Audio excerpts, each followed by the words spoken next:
हम लोग गोपी गीत से पढ़ रहे हैं और इस पे आज 5वां दिन है। श्लोक क्रमांक 4 मेरे पीछे बोलिएगा। देखिए, पिछले श्लोक में गोपियों ने कहा था कि भगवान आपने हमारी विभिन्न प्रकार से रक्षा करी है, इसलिए आगे भी अभी भी रक्षा कीजिए। और यहाँ कह रहे हैं कि आप केवल माता यशोदा के ही बेटे नहीं हैं, क्योंकि पिछले श्लोकों में कही थी कि आप ऋषभ हैं, पुरुषों में श्रेष्ठ हैं और आपने हमारी हर प्रकार से रक्षा की थी। श्लोक देख लेना होगा तो शायद समझ में आ जाएगा मैं क्या कह रहा हूं।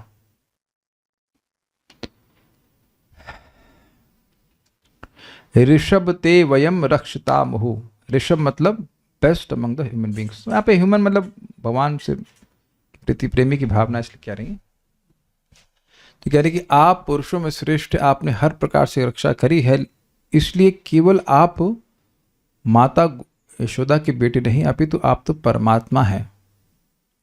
और मान लीजिए भगवान कहे परमात्मा, वो तो प्रकट नहीं दिखता है, तो कहते हैं क्योंकि ब्रह्मा जी ने आप प्रार्थना करी थी विश्व की रक्षा कर ले, इसलिए आपने विश्व की रक्षा के लिए ब्रह्मा जी ने प्रार्थना करी थी, इसलिए आप सात यानी यदुकुल में उत्पन्न हुए हैं। अब इस पे तो बस सिंपल सी बात बताइए, आपको बहुत सारी बातें आएंगी, इसको देखते हैं। मेरे पीछे गाइए। न खलु गोपिका नंदनो भवान अखिल देहि नाम अंतरात्मदृक्। न खलु गोपिका नंदनो भवान अखिल देहि नाम अंतरात्मदृक्। विखन सार्थितो विश्वगुप्तये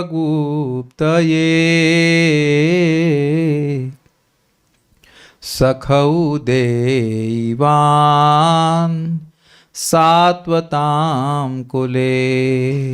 विखन सार्थितो विश्वगुप्तये सखौ देवान् सात्वतां कुले। न खलु गोपिका नंदनो भवान अखिल देहि नाम अंतरात्मदृक्। न खलु गोपिका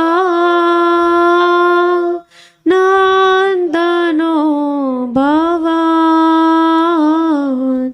अखिल देहि नाम अंतरात्मदृक्।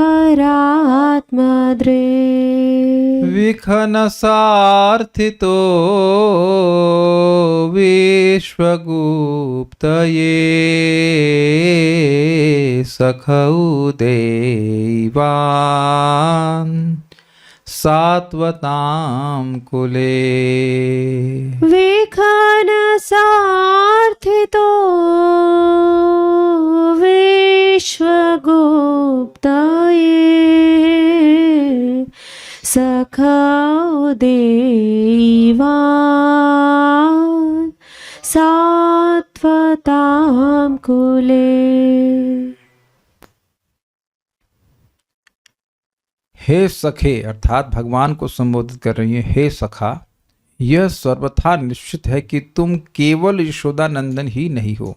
यशोदानंदन तो हो, लेकिन केवल ऐसा नहीं हो, अपितु समस्त प्राणियों के हृदय में रहने वाले अंतर्यामी हो। इसका यह भी आशा है कि हमारे दुख को तुम समझ रहे हो। तुमको और हम क्या बताएं, हमारे जो विरह का संताप है वो तुम समझ रहे हो। सभी के हृदय में रहते हो, सबकी बुद्धि के साक्षी हो, सब क्या अनुभव कर रहे हैं सब जानते हैं परमात्मा। तो आप जान रहे हैं कि हम क्या अनुभव कर रहे हैं। ये एक अर्थ है, लेकिन ये अर्थ है ब्रह्मा की प्रार्थना से विश्व का पालन करने के लिए तुम सात्वत यानी भक्त कुल में अवतीर्ण हुए हो। तो यहाँ पे फोटो में दिखा रहे हैं कैसे माता यशोदा के कृष्ण हैं बच्चे, लेकिन साथ साथ वह परमात्मा भी हैं, क्षीरोदकशा विष्णु के रूप में सभी व्यक्तियों के हृदय में निवास करते हैं, और ब्रह्मा जी भी दिखाए गए हैं। ब्रह्मा जी की प्रार्थना से वे जगत में अवतरित हुए थे। अन्वय देखिए, खलु निश्चय ही भवान गोपिका नंदन न, आप केवल जोड़ना जरूरी है। अगर कह देंगे आप यशोदानंदन नहीं हैं तो ये गलत हो जाएगा। आप केवल यशोदानंदन नहीं है, ये अर्थ है। यशोदानंदन है लेकिन और भी कुछ है, ये एक अर्थ है। अपितु अखिल देही नाम, देही मतलब, देही शब्द कहाँ सुना है आपने? देहिनो अस्मिन यथा देहे, तो देह ही मतलब देह को धारण करने वाला। अखिल देही नाम, समस्त शरीरधारियों के अंतर हृदय में रहने वाले आत्मदृक्, दृक् मतलब देखना, तो उनके साक्षी हैं और अंतर्यामी हैं। अब अनुभव कर रहे हैं कि कौन क्या कर रहा है वह भी, और उसका क्या सुख दुख है वो सब अनुभव आप करने वाले हो। उपद्रष्टा अनुमंता, पास में रहकर देखने वाले हैं कि जीव क्या इच्छा कर रहा है और उसको उसके कर्म के अनुसार वो इच्छा पूर्ण होनी चाहिए कि नहीं होनी चाहिए, वह सब अनुमानता मतलब सैंक्शन भी दे रहे हैं। सख, हे सखे, विखनस, विखनस मतलब ब्रह्मा जी की अर्थतः प्रार्थना करने पर विश्व गुप्त, ये समस्त संसार का रक्षा करने के लिए, संसार की रक्षा करने के लिए होना चाहिए। सातपताम कुले उदयवान, आप यदुवंश में अवतीर्ण हुए हो। देखिए हम लोग जब श्लोकों को यहाँ पे समझ रहे हैं शब्दार्थ सहित, तो उसका लाभ आपको, जो हम लोग गाते हैं गोपी गीत या अलग से आप पारायण करोगे तो अच्छा होगा, कि जो जो श्लोक आपने समझ लिए हैं उनके अर्थ सहित आप गाओगे तो बहुत अधिक लाभ होगा। तो उम्मीद है कि आप यहाँ मेहनत कर रहे हैं तो आपको वहाँ गोपी गीत गाने में समझ में आ रहा होगा, केवल ऐसे आप लाइक पैरट लाइक चैंटिंग नहीं हो रही है। सो आई होप दैट इज, किसी संग ऐसा हो रहा है कि जब वो गा रहे हैं तो उनको कुछ अर्थ समझ में आ रहा है? Please react. जब पूछ रहा हूँ किसी को कुछ हो रहा है तो कुछ रिएक्शन बटन दबाइए। कुछ हो रहा है ऐसा? ओके, एक भक्त को हो रहा है, वेरी गुड। 5-6 भक्तों को हो रहा है, दिस इज़ वेरी गुड। और यही महाराज समझा रहे थे कि जब आप समझ भी लेते हैं और बार बार जब आप उच्चारण करते हैं तो उन शब्दों का अर्थ आपको अपने आप समझ में आने लगता है। This is very interesting. न खलु गोपिका नंदन, आप निश्चित ही केवल गोपिका अर्थात माता यशोदा के बेटे नहीं हैं। भगवान मतलब आप। अपितु अखिल देही नाम अंतरात्मदृक्, सभी जीवों के, सभी देहधारियों के अंदर रहने वाले आत्म साक्षी हैं, परमात्मा है, साक्षी है। अरे आत्म साक्षी परमात्मा, यह तो प्रकट नहीं होता है सामने, ऐसे तो दिखाई नहीं पड़ता परमात्मा। तो कह रहे हैं कि विखन सार्थितः, विखनस प्लस अर्थितः, ब्रह्मा, विखनस मतलब ब्रह्मा जी के द्वारा प्रार्थित होकर विश्व गुप्त, ये विश्व की रक्षा करने के लिए, सखा, हे सखा, आप सात्वताम कुले उदयवान, सात्वत अर्थात यदुकुल में, यदुकुल का संबंध जोड़ रही हैं, गोपियों का वंश भी यदुकुल में ही आएगा, उसका लिंक है। तो भक्तों के कुल में आप प्रकट हुए। यहाँ तक अर्थ हमने समझा। अब हम लोग टीकाओं पे जाते हैं। टीका एक और जुड़ गई है, भावार्थ दीपिका, उसके बाद सनातन गोस्वामी की श्री बृहद वैष्णव तोषणी टीका, जीव गोस्वामी जी की वैष्णव तोषणी टीका और सारार्थ दर्शनी। इस प्रकार से चर्चा होगी, आप लोग को बहुत मजा आएगा देखना। बहुत मैंने देखा, पहले मैं सोचता सनातन गोस्वामी की टीका छोड़ दूं, लेकिन बहुत अच्छी थी, बहुत अच्छे थे। आप देखना, बस ध्यान से सुनते चले जाइए कि क्या बोल रहे हैं यहाँ पे। इसके अतिरिक्त भावार्थ दीपिका शिला श्रीधर स्वामी की, इसके अतिरिक्त तुम तो विश्व का पालन करने के लिए ही अवतीर्ण हो, इसलिए तुम्हें किसी की भी उपेक्षा नहीं करनी चाहिए, और विशेषकर अपने भक्तों के प्रति तुम्हारी उपेक्षा तो नितांत अनुचित है। आपने पिछले श्लोक में कहा कि आपने हमको हर कठिनाई से बचाया, और केवल हम ही को नहीं बचाया, पूरे विश्व को बचाने के लिए ही आप आए हैं। अरे फायर फाइटर हैं आप लोग, जल रहे हैं, कोई फायर फाइटर हो और सबको बचा रहा हो तो अपने बच्चों को नहीं बचाएगा क्या? जो सबको बचा रहा है उसको हमको भी बचाना चाहिए। तो आप तो पूरे विश्व के लिए, विश्व को बचाने के लिए आए हो, चाहे वो पापी हो, तापी हो, चाहे वो पुण्यात्मा हो, कुछ भी हो। जब पूरे विश्व की रक्षा करने के लिए आप आए हैं तो हमारी रक्षा तो विशेष रूप से होनी चाहिए ना, हम तो आपके प्रेमी हैं, तो हमारी उपेक्षा करना ये अनुचित है, ये कह रही हैं। इसी अभिप्राय से गोपियां न खलु इत्यादि कह रही हैं, हे सखे तुम निश्चित ही यशोदानंदन नहीं हो, केवल यशोदानंदन नहीं हो, ऐसे होना चाहिए। अपितु समस्त प्राणियों की बुद्धि के साक्षी हो। यदि श्री कृष्ण आपत्ति करें कि बुद्धि का साक्षी पुरुष अर्थात परमात्मा क्या कभी दृष्टिगोचर हो सकता है? क्या कभी आंखों से दिख सकता है? क्या बात बोल रही हो तुम, हम तो तुमसे लीला कर रहे थे साथ में।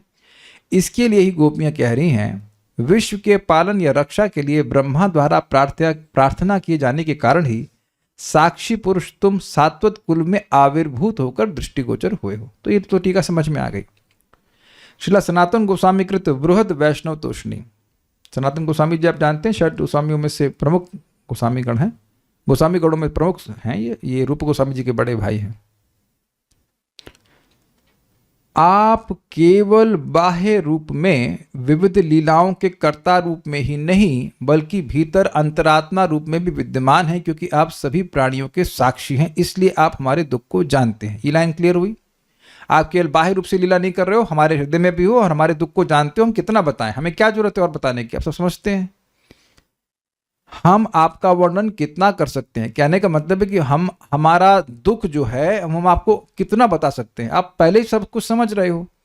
इस जगत में लोग बोल जरूर देते हैं कि हम आपका दुख समझ रहे हैं, लेकिन वो कुछ नहीं समझ रहे हैं। कोई किसी का दुख समझ नहीं सकता है। आप अनुभव कर सकते हो कि सामने वाले के पेट में कितना दर्द हो रहा है ना। तो जो दुख है या सुख है उसका अनुभव केवल और केवल परमात्मा करते हैं। जैसे हम रोज प्रसाद पाने बैठते हैं, वेदवादी पूछती है नमक कैसा है, तेज है कम है, तो स्वाभाविक सी बात है इन्हें कैसे मालूम चलेगा कि मुझे कैसा लग रहा है। Is it simple? It simple. आप परमात्मा थोड़ा ना हो। नमक तेज है या उसका अनुभव मुझे तेज हो रहा है या कम हो रहा है तो मुझको अनुभव होगा ना। और मान लीजिए मैं बोल दूं कि तेज है या कम है, तब भी आपको कोई अनुभव नहीं होगा। तो ये एक बड़ी सिंपल सी बात है कि कोई भी व्यक्ति किसी दूसरे के व्यक्ति के दुख को समझ नहीं सकता। वो कितना हो बोल ले कि समझ सकता है, वो नहीं समझ सकता है, एक्चुअली नहीं समझ सकता क्योंकि उसका अनुभव नहीं कर रहा है। तो कह रहे हैं कि हाँ आप तो के संग तो ये कठिनाई है नहीं। भाई कोई व्यक्ति किसी पर दया तब नहीं करेगा जब उसके दुख को नहीं समझेगा, लेकिन जब उसके दुख को समझ रहा है तब क्यों दया नहीं करेगा। तो कह रहे हम लोग अपने दुख का वर्णन क्या करें, आप तो समझ ही रहे हैं, सब कुछ परमात्मा के रूप में है। यदि भगवान कहें कि हाँ मैं जानता हूं परंतु सब कुछ उचित समय पर ही होना चाहिए ना, अब तुरंत आपके सामने कैसे आ जाए। तो इस पर गोपियां कहती हैं विघ्न सार्थितः, अर्थात ब्रह्मा की प्रार्थना से भक्तों के मध्य इस जगत में प्रकट होकर आपको किसी भी समय भक्तों की रक्षा करना चाहिए। देखिए आप विश्व की रक्षा करने के लिए आए हैं, तो अब उसमें भक्तों की रक्षा करने के लिए तो आपको कभी रुकना ही नहीं चाहिए। जब आपका काम ही है विश्व की रक्षा करने के लिए आना, तो आप टाइम देखेंगे।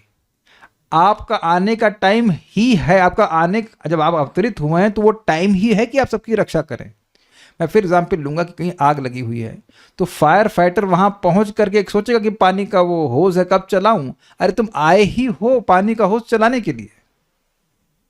Is that sinking in? ये लाइन थोड़ी समझने वाली है। भाई आप लोग अपना जब अप करके भोजन बनाने के लिए घुसी तो आप सोचेंगे कि हम रोटी कब बनाएं या ये और कुकिंग कब करें। कुकिंग करने के लिए ही तो वहां प्रवेश की हैं। Is it okay? तो भगवान ब्रह्मा जी की प्रार्थना से प्रार्थित होकर आए ही हैं विश्व की रक्षा करने के लिए। तो अब हम लोग इतने बड़े संकट में हैं, आपके विरह की ज्वाला से जल रहे हैं, ये बात बोल रही थी। तो हम विरानल से, तो अब हमको बचाना का ही तो काम आपको करना है। आप पूरे विश्व को बचाने के लिए आए, हम तो आपके भक्त हैं भाई। और कौन सा अवसर आप देखेंगे? कुछ देर और रुकेंगे तो जब मर ही जाए, पर वो भरोसा नहीं है। Is it sinking? ये लाइन समझ में आई? ठीक है। आपके भक्तों के लिए अनुकूल समय का चुनाव करना उचित नहीं है। जैसे द्रौपदी जब पुकार रही थी भगवान को वस्त्र हरण के समय, तो क्या भगवान सोच रहे थे कि अभी और आधे घंटे बाद जाऊं, 6 मिनट बाद जाऊं, 15 मिनट के बाद? जब भक्त पुकारते तो भगवान आ जाते हैं। वो अवसर थोड़ा देखते हैं, मुहूर्त देखेंगे कि घर के बाहर निकलना भी ठीक है। इस अवतार में आप अपने भक्तों की अपेक्षा से, अपेक्षा मतलब एक्सपेक्टेशन से, अपनी प्रतिज्ञा का भी उल्लंघन करते हैं। यह स्पष्ट रूप से गुरु के पुत्र को पुनः लौटाने की घटना में देखा गया है। कुछ लोग न जानते होंगे, लेकिन सांदीपनि मुनि के पुत्र को एक राक्षस खा गया था। तो भगवान ने अपनी शिक्षा पूर्ण होने के बाद, उज्जैन में पढ़ रहे थे ये, तो सांदीपनि मुनि को कहा कि हम आपको कुछ दक्षिणा देना चाहते हैं। तो कृष्ण बलराम जी को जानते थे कि भगवान है, कहते हमारा पुत्र, अपनी पत्नी के पास गए, पूछे कि क्या दक्षिणा मांगनी चाहिए। तो इनका पुत्र यानी कि सांदीपनि मुनि का पुत्र समुद्र में गया था स्नान आदि करने के लिए। तो वहां वह वहाँ से वापस नहीं आया था। वहाँ एक असुर था, उसका नाम था Shankhasur, if I am not wrong. वो उसको खा गया था। शंखासुरी नाम था।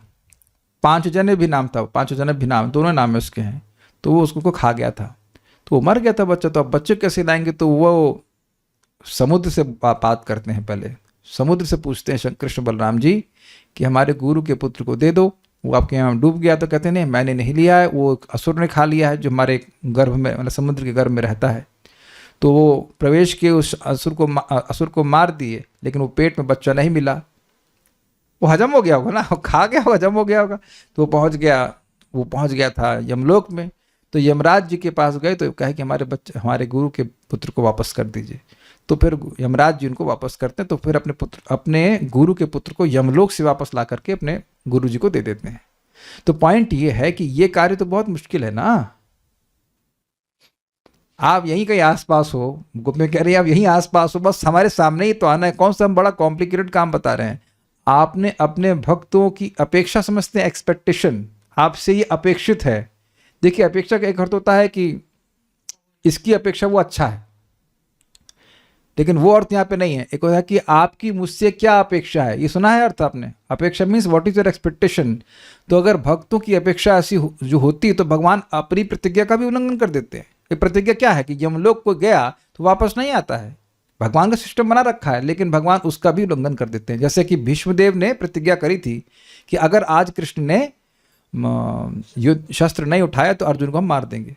तो आप जानते हैं कि भीष्मदेव की प्रतिज्ञा रह गई और भगवान ने अपनी प्रतिज्ञा तोड़ दी। तो आपके लिए अब यहाँ भगवान कौन सी प्रतिज्ञा करके बैठे हुए हैं कि हम गोपियों के सामने नहीं आएंगे। प्रतिज्ञा तो नहीं की है, लेकिन संकल्प चल रहा है कि अभी इस समय गोपियों के सामने नहीं आएंगे। तो कह रहे हैं आपने कौन सा समय ऐसा है कि अपनी प्रतिज्ञा को नहीं तोड़ा है? भक्तों की अगर कोई अपेक्षा है तो भगवान अपनी प्रतिज्ञा का उल्लंघन कर देते हैं, वो तो उनकी भक्त वत्सलता है। तो इसलिए कह रहे हैं कि आपको हमारी रक्षा करनी चाहिए। Is it okay? फॉरवर्ड।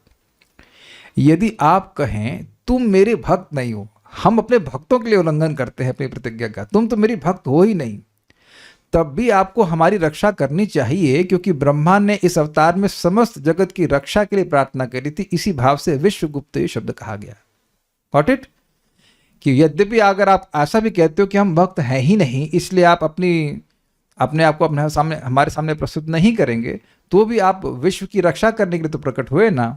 इस लिहाज से हमारी रक्षा आपको करनी चाहिए। इजी है? ठीक है।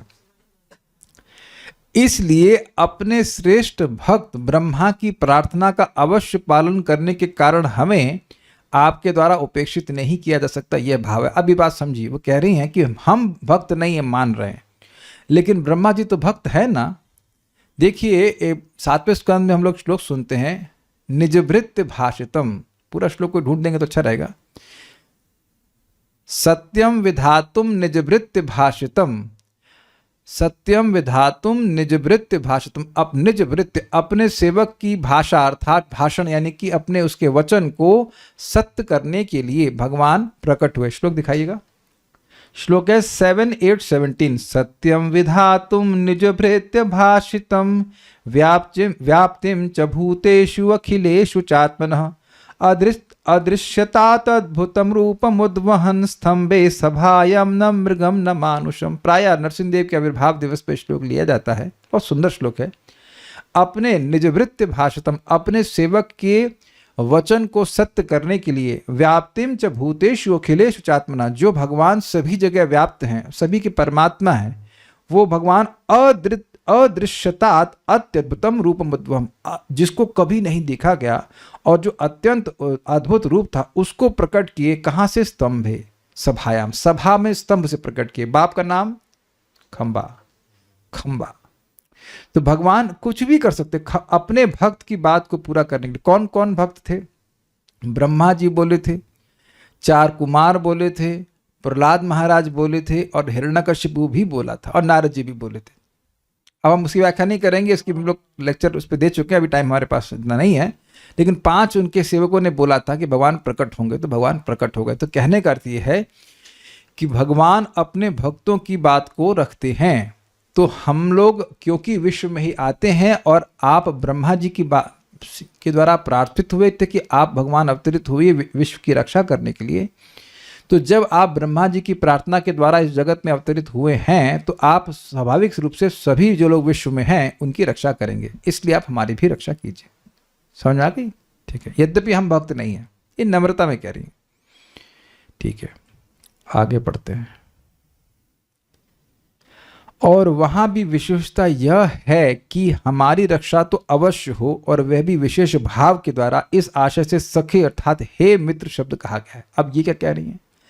अब यहां पे ये अर्थ है कि देखिए, कोई सखा है, किसी का किसी से सख्य है, मित्रता है, तो उसके प्रति विशेष उसका अनुग्रह होता है कि नहीं, विशेष भाव होता है कि नहीं। तो जैसे एक सखा, एक मित्र किसी अपने मित्र को अगर वो संकट में है तो विशेष रूप से ध्यान रखता है, विशेष रूप से उसके दुख का निवारण करता है। ऐसे यद्यपि आप पूरे विश्व की रक्षा के लिए आए हैं, लेकिन आप तो हमारे सखा हैं। आप कहेंगे अरे गोपियों का तो श्रृंगार रस होता है। ध्यान देना होगा कि जैसे पृथ्वी में बाकी सारे अन्य तत्वों का गुण होता है, शब्द रूप रस, शब्द रूप रस गंध और स्पर्श, ये बोला गया, रिपीट तो नहीं हुआ कुछ? पांचों गुण होते हैं पिछले सारे एलिमेंट्स के। ऐसे श्रृंगार रस में सारे रस होते हैं, दास्य, साख्य, वात्सल्य और श्रृंगार, और ऑब्वियसली शांत अगर होता हो तो शांत भी होता है। सारे रस उसमें विद्यमान होते हैं। तो इसलिए सखा के रूप में कृष्ण को संबोधित कर रहे हैं कि आप हमारे सखा हैं, तो मित्र होने के कारण आपका विशेष रूप से हमारे प्रति अफेक्शन है, और इस कारण से आपको हमारी रक्षा करनी चाहिए। गर्लफ्रेंड तो है ही ना फ्रेंड, गर्लफ्रेंड तो है ना गोपियां, तो अच्छा। अब ये एक व्याख्या, अब दूसरी व्याख्या सुनिए। अन्य प्रकार से भी इसकी व्याख्या की जा सकती है, मतलब श्लोक की। अब देखिए, बड़ा मजेदार है। यद्यपि, अब बहुत ध्यान से सुनेंगे तो समझ में आएगा कि अर्थ एकदम घुमा करके लिया जाएगा। एक तरफ ईस्ट जा रहा था अर्थ, पूरा वेस्ट में जाएगा, देखना। यद्यपि आप अंतर्यामी हैं, तो क्या आप गोपियों को आनंद देने वाले हैं? नहीं। आप कहेंगे गोपियां कहां से आ गई?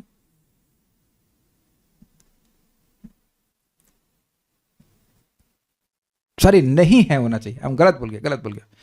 यद्यपि आप अंतर्यामी हैं, तो क्या आप गोपियों को आनंद देने वाले नहीं हैं? गोपिका नंदन से लिया है कि क्या आप सभी गोपियों को आनंद देने वाले नहीं हैं? तो उत्तर है हाँ, आप हैं देने वाले। आप ब्रह्मा की प्रार्थना पर आए थे, अतः अब हमें भी आनंद देना चाहिए। हमें क्यों दुख दे रहे हैं? न खलु गोपिका नंदनो भवान अखिल देहि नाम अंतरात्मदृक्। तो इसका अर्थ दूसरी तरह से कह रहे हैं कि आप अंतर्यामी हैं, तो क्या आप गोपिका नंदन नहीं है, गोपी को आनंद देने वाले नहीं हैं? गोपी, आप गोपी को फैला दिया उन्हें, गोपी मतलब माता यशोदा और सारी गोपियां। तो क्या सभी गोपियों को आनंद देने वाले नहीं हैं?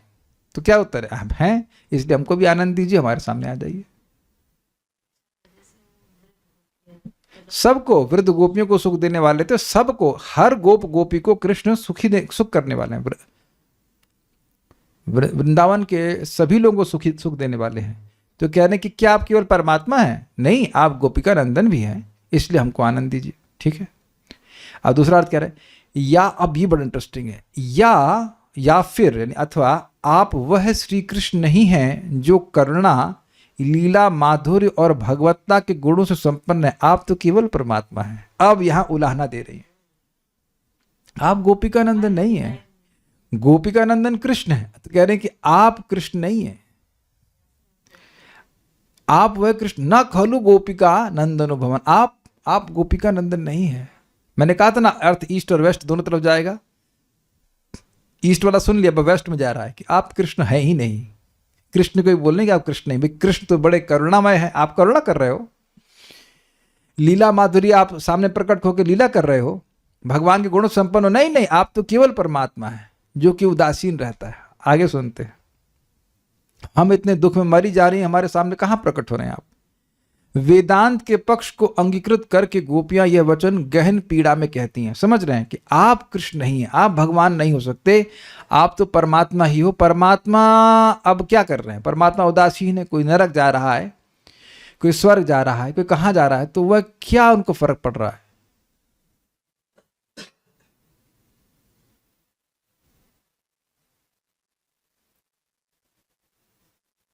तो उन्हें तो कोई फर्क पड़ नहीं रहा है। हम देखिए, हम परमात्मा नहीं है भाई। जिन लोगों का वीडियो ऑन है दे शुड बी अटेंटिव, क्योंकि हम डिस्टर्ब हो जाते हैं। देखिए मेरा एकदम ना सिग्नल लॉस हो जाता है बीच में। क्या बात कर रहा था मैं, कुछ सोच रहा था फिर घूम जाता है बात।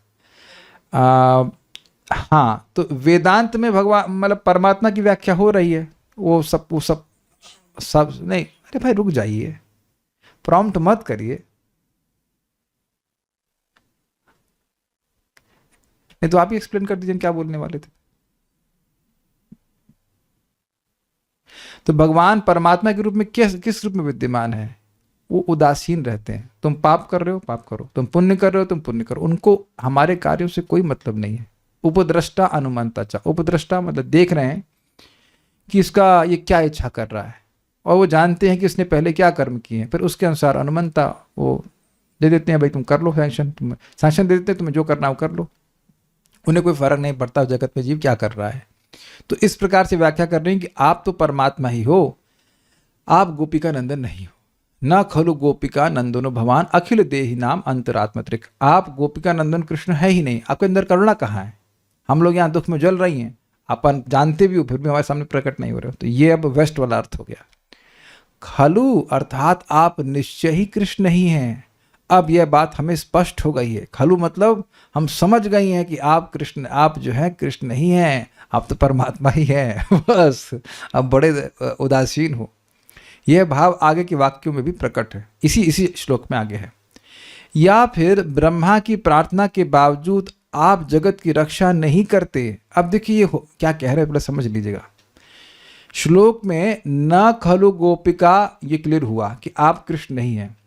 अब ना को सब में जोड़ते जाइए, ना को ऐसे जोड़, श्लोक को ऐसे पढ़िए। ना खलु गोपिका नंदनो भवान, न अखिल देहि नाम अंतरात्मदृक्, न विखन सार्थतः, न विश्वगुप्तये, न सखा, न सात्वताम कुले उदयवान।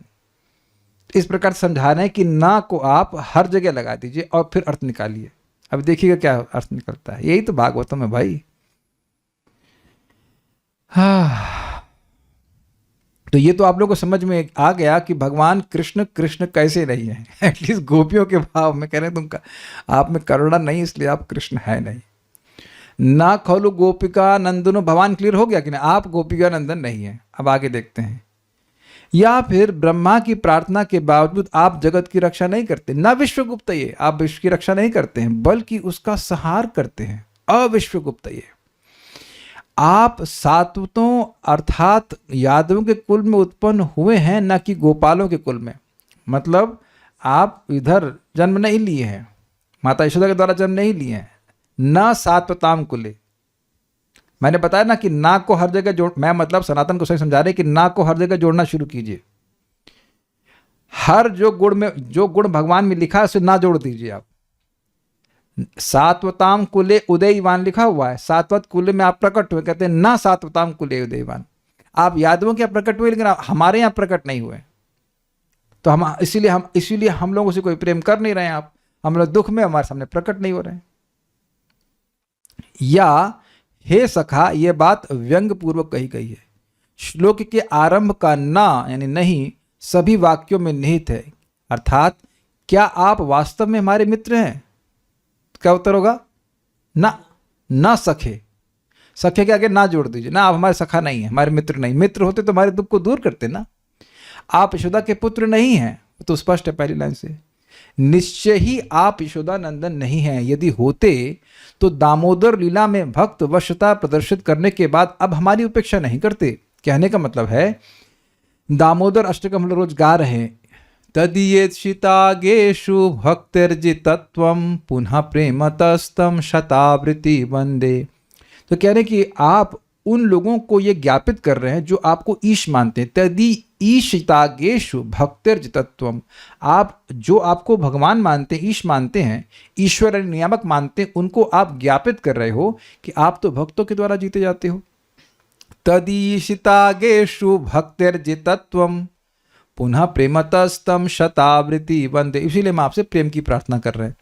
तो दामोदर लीला में भगवान ने दिखाया ना कि वो असीमित है, फिर भी माता यशोदा के प्रेम के कारण उनकी रस्सी से वो बंध जाते हैं। वो माता बांधना चाहती हैं तो बंध जाती हैं और खोल भी नहीं पा रहे हैं।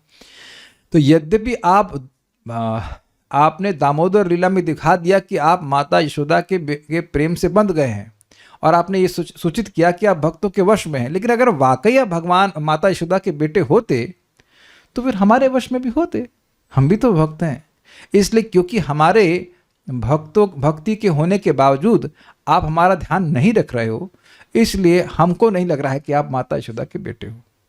कुछ समझ में आ रहा है? माता यशोदा का बेटे तो उनकी भक्ति के वश में रहते हैं, लेकिन आप तो भक्ति के वश गुण को प्रकट नहीं कर रहे हो। इसका मतलब है कि आप माता यशोदा के बेटे नहीं हो। डेरिवेशन समझ में आ गया गोपियों का? आप लोगों को गोपियां भी मैथ्स जानती हैं। मैथमेटिकल डेरिवेशन हो रहा है यहाँ पे। Got it? इसलिए ना खलु गोपिका नंदनो भवान, आप निश्चित रूप से हम समझ गए कि आप गोपिका के बेटे नहीं हो।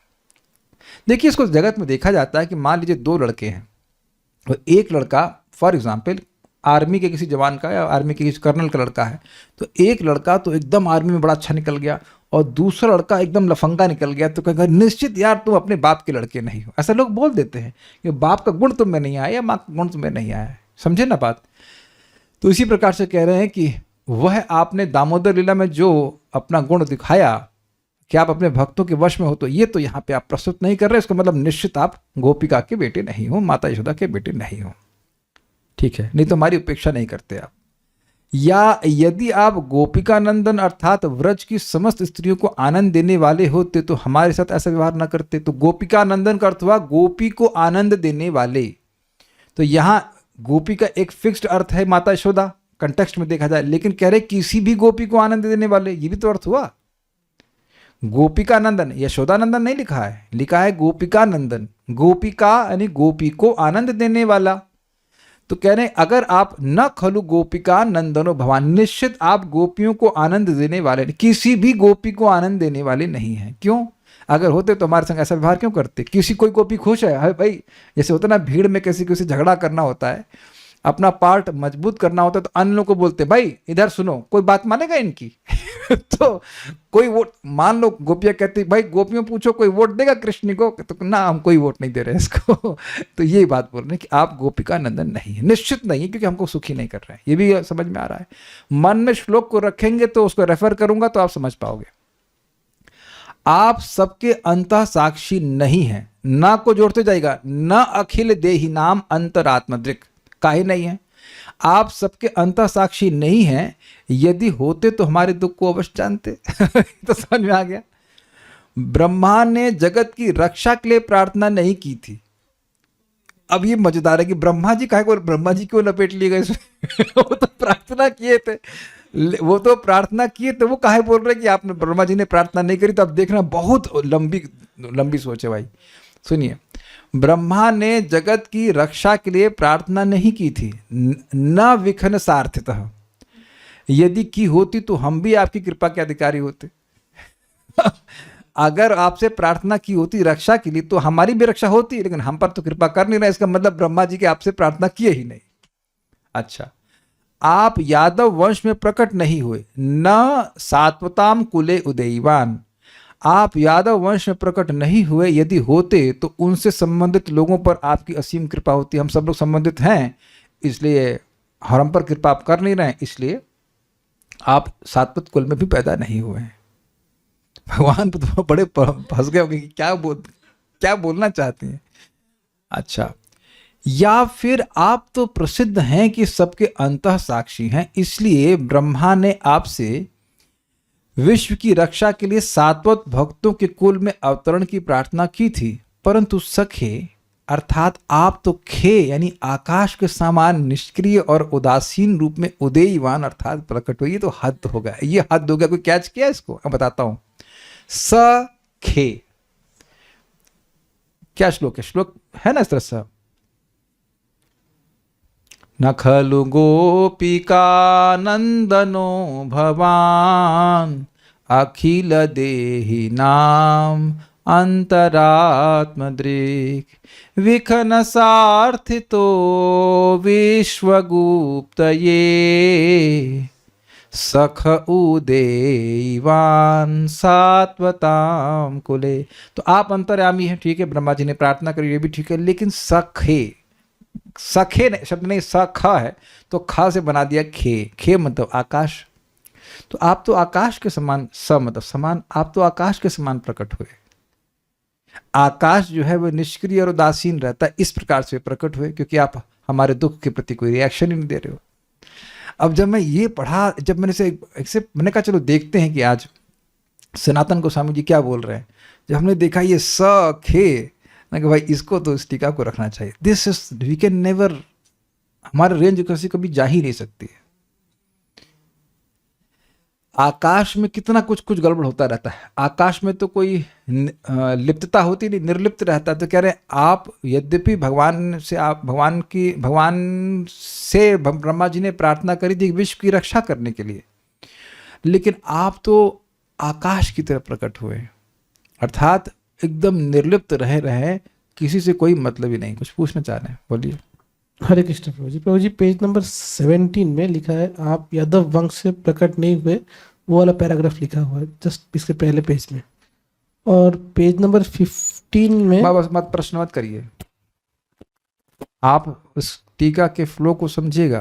मैंने बताया ना कि कॉन्ट्रडिक्शन देखा तो आप समझे नहीं, टीका खत्म, पढ़ना बंद कर दीजिए। फिर नहीं समझ में आ रहा आपको, कॉन्ट्रडिक्टरी बातें ही बोली जा रही हैं। आप कॉन्ट्रडिक्शन देख करके सोचेंगे कि टीका गलत है, तो वो अंडरस्टैंडिंग ही गलत है। कॉन्ट्रडिक्शन है क्योंकि मैंने बताया ना, ईस्ट और वेस्ट वाले अर्थ दिए जा रहे हैं।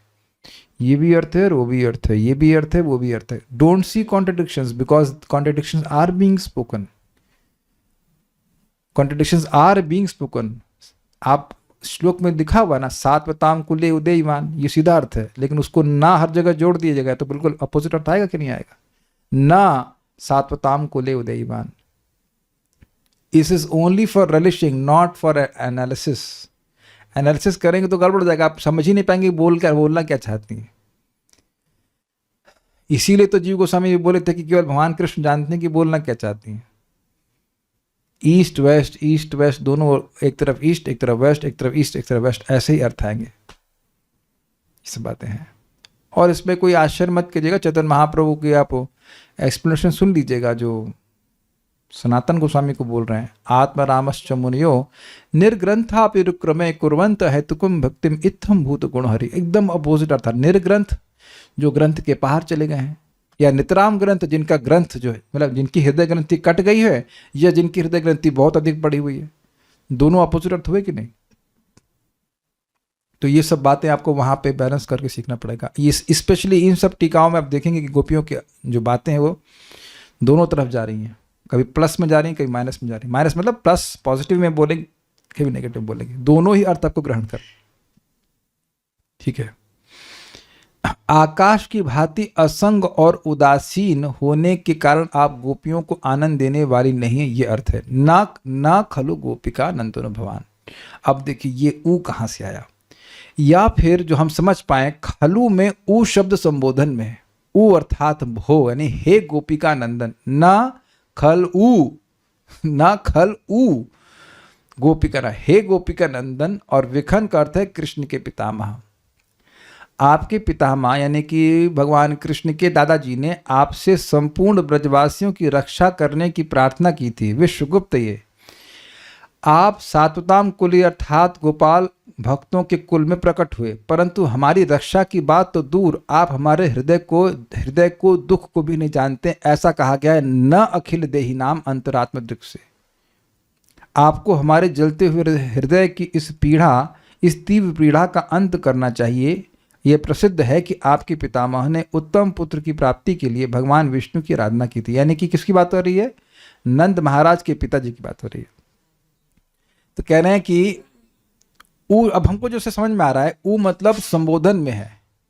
तो कह रहे हैं कि हे गोपिका नंदन विखन प्रार्थितः, यानी कि आपके पितामह ने प्रार्थना करी थी आपसे कि आप प्रकट होंगे और ब्रजवासियों की रक्षा करेंगे, लेकिन आप तो निश्चित रूप से अंतर्यामी भी नहीं हैं, क्योंकि आप हमारे दुख को नहीं समझ रहे हैं, हमारे दुख की निवृत्ति नहीं कर रहे हैं।